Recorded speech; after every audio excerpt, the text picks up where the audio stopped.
मैं हमेशा सर आपको बहुत एडमायर करती हूं, क्योंकि आपके मजबूत निर्णय पर आपका बहुत ही सौम्य व्यवहार हम सबको हमेशा प्रेरणा देता है। चाहूंगी कि बस जोरदार तालियों से अभिनंदन करें आदरणीय जी का। हम सबके बीच उपस्थित सर्वोच्च न्यायालय के न्यायाधीश श्रीमान मनमोहन जी, आपको भी मैं बहुत अभिनंदन करती हूं। उच्च न्यायालय के माननीय मुख्य न्यायाधीश श्री देवेंद्र कुमार उपाध्याय जी, आपको भी मेरा बहुत बहुत प्रणाम।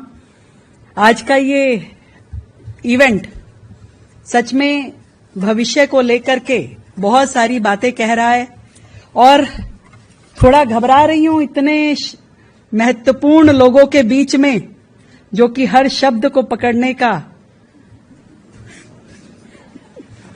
मतलब आपका टैलेंट है सर। आप इसलिए मैं कागज सामने रख के पढ़ रही हूं। वैसे तो हम लोग उस कम्युनिटी से हैं, मैं, प्रवेश जी, कपिल भाई, कि हम बिना देखे पढ़ते हैं, बोलते हैं और कई बार ना बोल करके भी हां करनी पड़ती है, कई बार हां बोल के भी ना करनी पड़ती है। पर आप लोग तो वो शख्सियत हैं जो एक बार कह दिया तो कह दिया। आपकी कलम बड़ी मजबूत है, तो मैं आप सबको बहुत बहुत प्रणाम करती हूं। अगर ताली अपने लिए बजा रहे हैं तो जोर से बजाइए। आधे अधूरे मन से किया हुआ कोई भी काम सर कहां सफल होता है। तो बड़ा मुश्किल है आप लोगों की एप्रिसिएशन मिलना, पर मिल जाए तो छोड़नी नहीं चाहिए। तो ऐसे में हमारे भाई राजीव टहलान जी ने बढ़िया किया, मंच मिलते ही सारी डिमांड रख दी।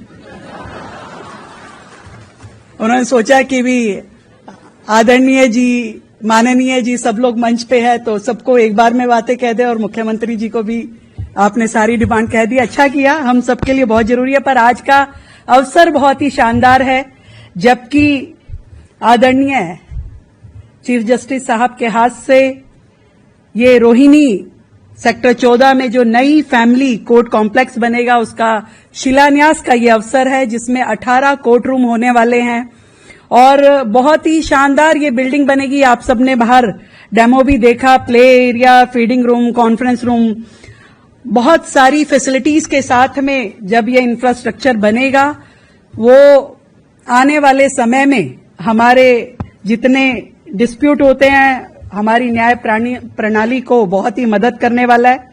और मैं हमेशा मानती हूं कि न्याय वही है जो सुलभता के साथ मिल पाए, समय पे मिल पाए, और किसी व्यक्ति के सामाजिक और आर्थिक स्थिति को देख करके नहीं, बल्कि हर व्यक्ति को समान रूप में न्याय मिलना बहुत जरूरी है। आज की वर्तमान स्थिति में सच में हमारे पास जुडिशियल इंफ्रास्ट्रक्चर की बहुत कमी है। वक्त के साथ इसको बहुत ज्यादा बढ़ाने की आवश्यकता है। कोर्ट रूम्स की बात हम करें, वकीलों के चैम्बर्स की बात हम करें, पार्किंग की बात हम करें, हर तरीके से बहुत जरूरी है कि आज के समय में जिस तरीके का दबाव दिल्ली महानगर पे है, हमारी जुडिशरी पे है, उसमें बेहतर इंफ्रास्ट्रक्चर होने से जल्द केसेस का निपटान होगा, लोगों को न्याय मिल पाएगा। और मैं दिल्ली सरकार की ओर से आप सबको ये विश्वास दिलाती हूं कि दिल्ली सरकार का 100% सहयोग इस काम में सदैव मिलेगा और हम आगे बढ़ करके, वैसे तो हम ना भी करें तो आप काम ले ही लेंगे, पर फिर भी मैं अपनी इंटेंशन बताना चाहती हूं कि सरकार पूरी तरीके से इस बात को मानती है कि हम अपनी न्याय प्रणाली को मजबूत करने के लिए बेहतर इंफ्रास्ट्रक्चर देना चाहिए। और इसी श्रृंखला में जो सेक्टर 26 रोहिणी में नया कोर्ट कॉम्प्लेक्स बन रहा है, उसमें 102 कोर्ट रूम बनेंगे, 346 वकीलों के चैम्बर बनेंगे, बाकी कार्यालय बनेंगे।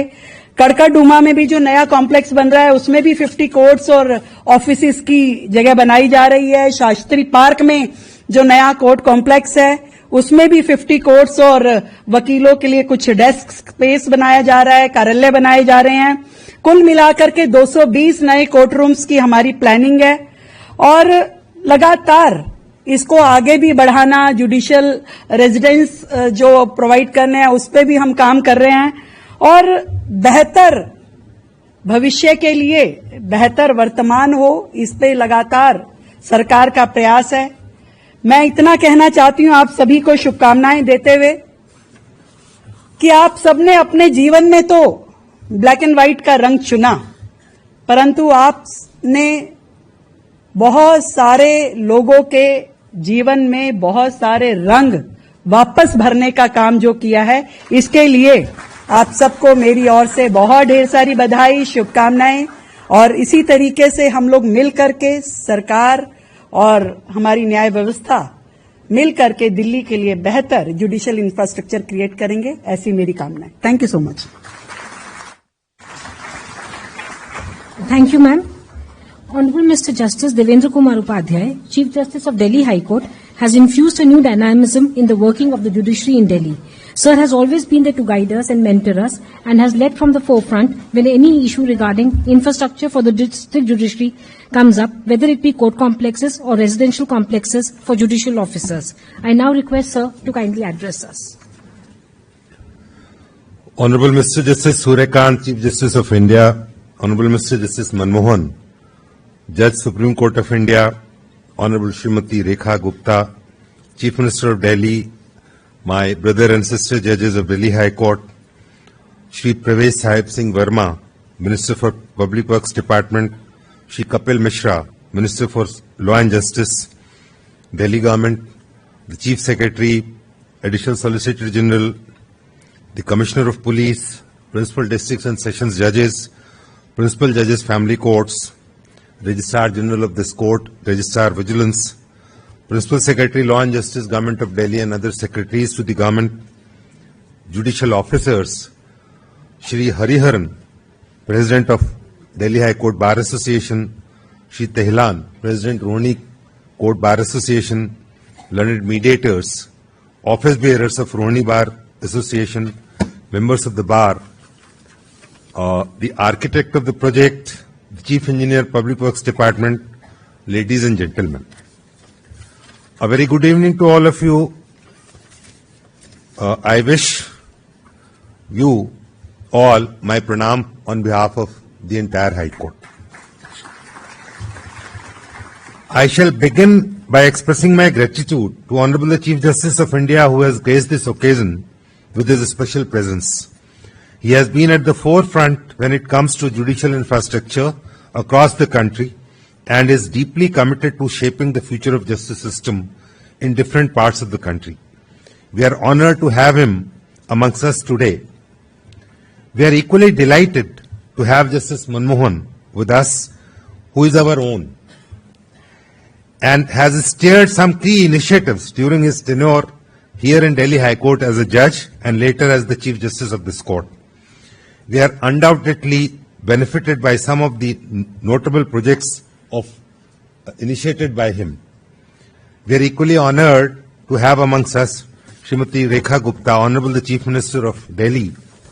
Her presence in today's event, along with her cabinet colleagues, is a testament to the commitment of the government